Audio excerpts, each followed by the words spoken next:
बेटी शादी के साल बाद ही हो गई थी। तो वो आपके शोहर की है या किसी और की है?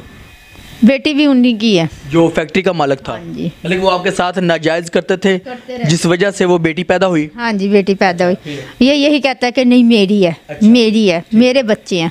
अच्छा। मैंने इसको कहा है, मैंने कहा तेरे नहीं है ये बच्चे ही फिर नाजायज हैं। अगर वो बच्चा नाजायज दुनिया में आया है ना तो ये दो भी तो नाजायज। उसके बाद फिर दूसरा बेबी हुआ, वो किसका था? वो भी उसी का ही था, फैक्ट्री वाले का था। मैं जाती थी हफ्ते में 2 दफ़ा, एक दफ़ा तो लाजमी जाती थी। मैं जाती थी तो वो मुझे कोई 500-1000 दे देता था, उससे कि मैं बच्चों को चीज़ें खिला देनी पिला देनी या कुछ कर। अच्छा, हफ्ते में 2 दफा जाती थी? हाँ जी। वो लेके जाता था या खुद जाती थी? लेके घर से लेके भी जाता था, छोड़ के भी जाता था शाम को 7 बजे तो 6 बजे। सारा दिन उसके पास रहती थी? हाँ जी, उनकी रिहाइश भी थी ना। नाजरीन, मैं हूं आपका मेज़बान आयान सरवर और आप देख रहे हैं 42 HD TV। नाजरीन, मेरे साथ एक नौजवान लड़की मौजूद है जिसकी शादी 7 साल पहले होती है और खामद शादी के फ़ौरन बाद ही 2 नंबर काम करवाना शुरू कर देता है। 2 नंबर धंधा करवाने के ऊपर मजबूर करता है कि आप ऐसा काम करो, आप ये काम करो, उसके साथ मिलने के लिए जाओ, तो फिर कमा के लाओ और घर का निज़ाम चलाओ। ठीक है, बात करते हैं और हकीकत जानते हैं कि असल हकीकत में क्या बात है। अस्सलाम वालेकुम। वालेकुम सलाम। अच्छा, मुझे आप ये बताइएगा कि आपकी शादी कितनी देर पहले हुई थी?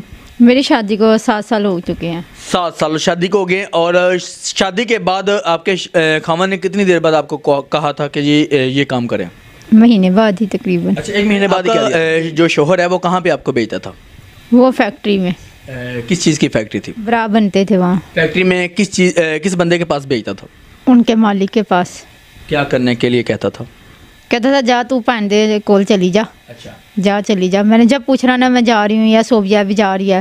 सोबिया कौन है? सोबिया नंदा मेरी। अच्छा, वो क्या करती थी? वो भी 15 साल हो गए उसको तो इस फील्ड में काम करते हुए। 2 नंबर काम करते हुए? हाँ जी।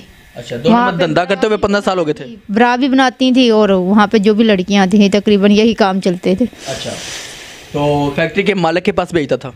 हाँ जी, वो भी हमारे घर आता जाता था, खूब इनके अच्छे ताल्लुकात हो गए थे। अच्छा। तो फैक्ट्री के मालिक जो आता था घर में किसके पास आता था? आपके पास या आपकी ननद के पास? नंद के पास भी, हमारे सहन में बैठता होता था, सास भी बैठती होती थी, बाकी नंदे भी, हंसी मजाक चलते थे। अच्छा। आना जिसके जाना। साथ उसने मिलना होता था उसको अंदर ले जाता था? हाँ जी, घर ले जाते थे। अपने घर ले जाते हाँ थे? जी, घर फैक्ट्री, नीचे रिहाइश है ऊपर फैक्ट्री। अच्छा। वहाँ पे सारा कुछ होता था। ठीक हो गया। तो आपके घर में ये काम नहीं करता था फैक्ट्री का मालिक आके? नहीं, हमारे घर में मेरे साथ घर में नहीं करता था। अच्छा। क्योंकि सोबिया के घर में जाके भी कर लेता था क्योंकि उसकी सास नहीं उसके साथ रहती थी, वो अकेली रहती है। सही है। हाँ जी। तो जब आपका शोहर आपको कहता था कि आप फैक्ट्री चली जाओ तो आप जाके क्या कहती थी? मैं जाके ये कहती होती थी कि देखो कमाता नहीं है, आप लोगों ने मेरी शादी इस जगह कर दिया ये वो। तो कहते थे इसने ऐसे ही करना है, ये नहीं सुधरते ये वो, तो तू भी ये करेंगी तो हूँ तुझे चीज़ें दूंगा। वो ऐसा था, पहले तो खान पीन ही था मेरा अकेली का, वो अल्लाह ने बेटी दे दी, फिर उसके अखराजात शुरू हो गए, बीमार हो रही है, कभी पैम्पर चाहिए बेटी कभी। कितनी देर बाद हुई थी? बेटी शादी के साल बाद ही हो गई थी। तो वो आपके शोहर की है या किसी और की है? मैं सवाल उस तरह का पूछ रहा हूँ क्योंकि आप पहले मुझे कुछ बता रही थी, मैं इसलिए चाह रहा हूँ कि उन लोगों को भी पता चले जो हमें देख रहे हैं। बेटी भी उन्हीं की है। जो फैक्ट्री का मालिक था? हाँ जी। मतलब वो आपके साथ नाजायज करते थे जिस वजह से वो बेटी पैदा हुई? हाँ जी, बेटी पैदा हुई। ये यही कहता है कि नहीं मेरी है। अच्छा। मेरी है, मेरे बच्चे हैं। अच्छा। मैंने इसको कहा है, मैंने कहा तेरे नहीं है ये बच्चे ही फिर नाजायज हैं। अगर वो बच्चा नाजायज दुनिया में आया है ना तो ये दो भी नाजायज ही हैं। ठीक है। तो उसके बाद फिर दूसरा बेबी हुआ, वो किसका था? वो भी उसी का ही था, फैक्ट्री वाले का था। मैं जाती थी हफ्ते में 2 दफ़ा, एक दफ़ा तो लाजमी जाती थी। मैं जाती थी तो वो मुझे कोई 500-1000 दे देता था, उससे कि मैं बच्चों को चीज़ें खिला देनी पिला देनी या कुछ कर। अच्छा, हफ्ते में 2 दफा जाती थी? हाँ जी। वो लेके जाता था या खुद जाती थी? लेके घर से लेके भी जाता था, छोड़ के भी जाता था शाम को 7 बजे 6 तो बजे। सारा दिन उसके पास रहती थी? हाँ जी, उनकी रिहाइश भी थी ना नीचे, अच्छा। बीवी बच्चे नीचे थे, मैं उनको नीचे। नहीं पता था बीवी बच्चों को? उनको नहीं पता था कि ऊपर क्या चलता है क्या नहीं चलता। सही है। चोबिया भी इसी तरह जाती थी, सुबह जाना शाम को आना, फिर? यही माहौल बना हुआ था। तो जब आपके नशर नहीं हुई, वो कहती थी अल्हम्दुलिल्लाह हम नशर नहीं हुए, अल्हम्दुलिल्लाह। मैं इस बच्चे की जो तीसरी पैदाइश हुई है इसमें ये मेरा मियाँ यहाँ नहीं था, इसलिए मैं नशर हो गई।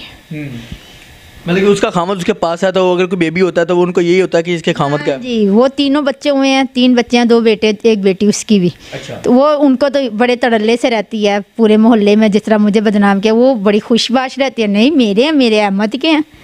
मेरे पे इल्ज़ाम लग गया। उसके खामद को नहीं पता कि ये काम करती है? उसके खामन को ज़रा भी नहीं पता, ये सारा पता है फैक्ट्री में जाती है, एक अल्लाह जाने आगे उसको इन अच्छा, बातों मुझे ये बताएं कि फैक्ट्री का मालिक आप लोगों को क्या देता था, मतलब इसकी एवज़ जो गलत काम करता था? मैं पहले तो कम जाती थी, लेकिन जब से बच्चे हो गए, अखराजात बढ़ गए, जब मैंने ज़्यादा जाना शुरू कर दिया, उन्हें मुझे बंडल्स के बंडल पैम्पर्स के ला देने, और या तो जब बच्चे कुछ खाने हैं वो पैक करके दे देने, और या 1000 या 500 पकड़ा देना। सारा दिन आपके साथ क्या करता था? कोई काम वगैरह भी करवाता था या यही काम के लिए? कहते थे थोड़ी सी सी दो, थोड़ी सी सिलाई कर दो, तो बच्चों ने करने देनी तो मैंने कर देनी, नहीं तो फिर ऊपर वो काम तो होना, वो काम होना। अब मेरा ना छोटा बेटा बड़ा हो रहा था, तो वो ना मुझे यही कहता होता था, ये बड़ा तंग करता है, ये है वो है। मैं कहा बच्चे तो फिर तंग करते ही हैं, वो मुझे छोड़ता ही नहीं था शुरू से, तो मैं इसी बस परेशानी में हूँ। अब वो मेरे बगैर किस तरह रह रहा होगा, 6 महीने हो गए हैं। अच्छा, तो पैसे नहीं देता था आपको? पैसे 500 1000, वो भी जब 15 दिन बाद जाती थी, हफ्ते बाद जाती थी, तो बस सामान थोड़ा बहुत या खान पीन। पैसे हफ्ते जब मेरे ज़्यादा दिन हो जाते थे, बच्चों के साथ नहीं जाया जाता था मेरे से इतना, तो फिर पैसे कम ही देता था। अच्छा, मतलब पैसे नहीं कम ही देता था, सिर्फ ज़्यादा सामान देता था? हाँ जी, सामान ला देता था। अच्छा, मुझे ये बताएं कि आपके शोहर को सारा इल्म था कि ये आप जाती हो, या वो खुद भेजता था किसी और के पास भी? इल्म था इसको, लेकिन ये बच्चा हुआ तो उसको यही था मैं यहाँ नहीं हूँ, अब हम नशर हो जाएंगे पूरे भट्टा गाड़ियाँ चौक पे। तो इस माँ को कहा कि इसका कुछ कर, माँ मुझे लेके गई हॉस्पिटल, उनका नहीं कुछ हो सकता, अच्छा, दोनों को खतरा है। तो कहता मर जाए माँ, तो दूजी भी आएगी बच्चियां दी, मर जाए मर दिए थे।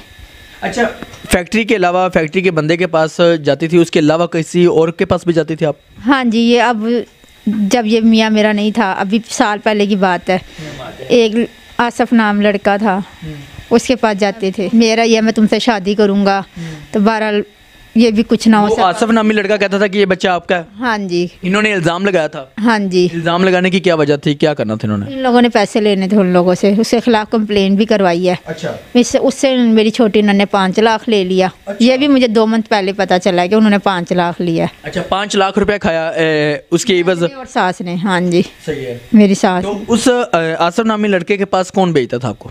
नंद सोबिया। अच्छा, हाँ, उसका भी तल्लुक उसके साथ था? होगा उसका, लेकिन मेरा तो था क्योंकि बच्चा उसी का ही था। सही है। नाज़रीन, देखें कि शादी होती है, फैक्ट्री का मालिक ही शादी करवाता है, और जिसके साथ शादी करवाता है वो कोई काम नहीं करता था, और फैक्ट्री का मालिक ही इसको अपने पास बुलवाता था अपनी हवस पूरी करने के लिए, और जाते हुए कुछ पैम्पर्स वगैरह कुछ खाने की चीज़ें भेज देता था जो इस्तेमाल होती थी घर में, पैसे कभी कभार देता था। तो उसके बाद ये सारा सिनेरियो चलता रहा, आखिरकार इनके यहाँ एक बेबी हुआ, वो भी किसी और का। तो ससुराल वालों ने इसको घर से निकाल दिया, क्योंकि शोहर बाहर था। उनको ये था कि जी ये बच्चा किसी और का है, तो हम नशर हो जाएंगे, हमें मुआशरे में पता चल जाएगा, हमारे मुआशरे में पता चल जाएगा कि हम ये काम करते हैं, तो इसका जो बच्चा है वो नाजायज़ है, तो सामने आ जाएंगे। इस वजह से इसको घर से निकाल दिया। तो अभी ये दर बदर धक्के खा रही हैं। अच्छा, मुझे ये बताएं कि मीडिया पे आने का क्या मकसद है आपका? मीडिया पे आने का मकसद ये है कि मैं उससे डिवोर्स चाहती हूँ। अच्छा। मुझे फारिग करे अपने शोहर से? हाँ जी, कबीर से, और अब मेरे बच्चे मुझे दे। आपके बच्चे आपके वापस नहीं दे रहे? नहीं दे रहे, 6 महीने हो गए नहीं दे रहे। आपने ट्राई की है, कोशिश की है? हाँ जी, कोशिश की है, वो कहते हैं नहीं हमने नहीं देने। अब अदालत से कहते हैं लो बच्चे जाके। जी नाज़रीन, देख लें कि जो 3 बच्चे थे ना, वो भी इनके पास नहीं है। अब ये कभी किसी के पास रह रही हैं, कभी किसी के पास रह रही हैं। तो लिहाजा मेरी अदालतों से यही दरख्वास्त है, या मेरी IG पंजाब से ये दरख्वास्त है कि इनके बच्चे इनसे मलवाए जाएँ। तो बाकी इसी के साथ मुझे इजाज़त दीजिएगा। अल्लाह हाफ़िज़।